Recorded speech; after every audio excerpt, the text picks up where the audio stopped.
masipag talaga yung asawa ko. Yan talaga yung partner ko lagi sa aking mga gagawin. O, siya yung naghahanda ng aking langka. O, siya yung nagbabalat. O, tamulok guys. O, napuno niya yung kaldero. Puno niya yung kaldero. Tapos, andyan yung mga niyog niya, naka-ready na. Yan yung ilalagay niya lahat sa langka namin bukas. Okay.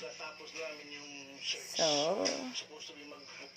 tapos ako naman, naghanda sa mga fried chicken, tsaka yung, ito yung panghalang-halang, tapos ito yung pang chicken fillet. Ayan, hindi pa ako tapos na nagcha-chop-chop ng aking mga manok guys. 12 pieces yan guys.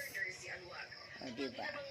Gabi pa lang hinahanda na namin kasi pag bukas na namin ihanda, hindi na namin maasikaso ng maayos. Mahihirapan na kaming magluto ng mas maganda yung nakahanda na sa gabi kasi bukas tuloy-tuloy na ang luto. O diba guys?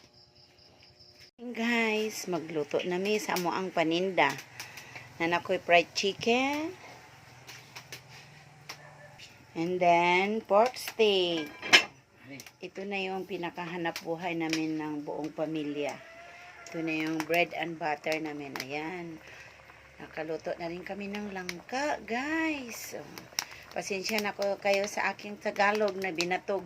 Tagalog, Bisaya man ako, guys.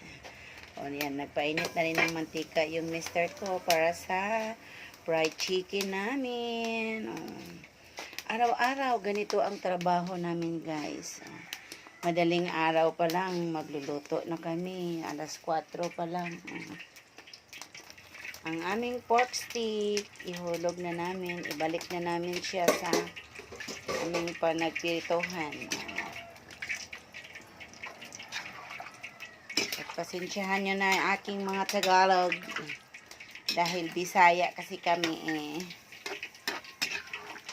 Yan mo na, binatog.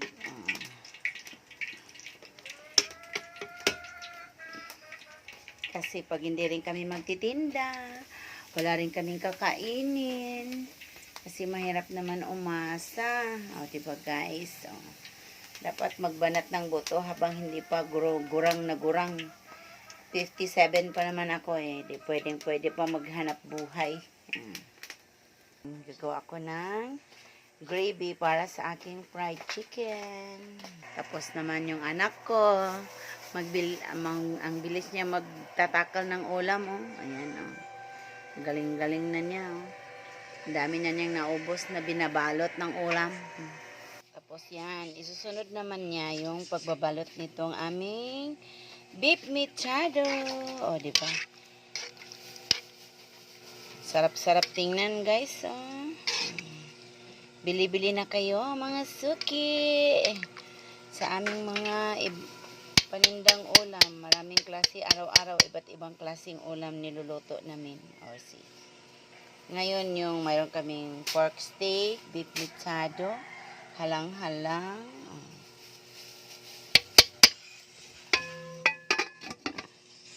Nakabalot na siya ng rice, pansit, at saka halang-halang, guys. So, nilagay na namin sa box para hindi siya lalamig.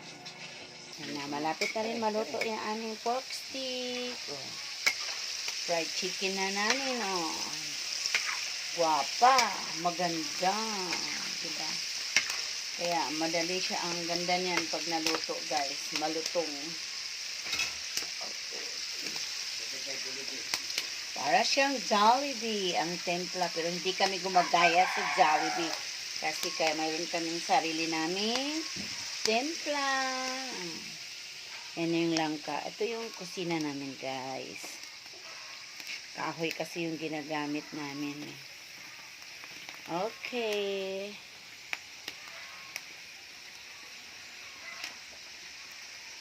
Bye! Thank you for watching. Please like and subscribe.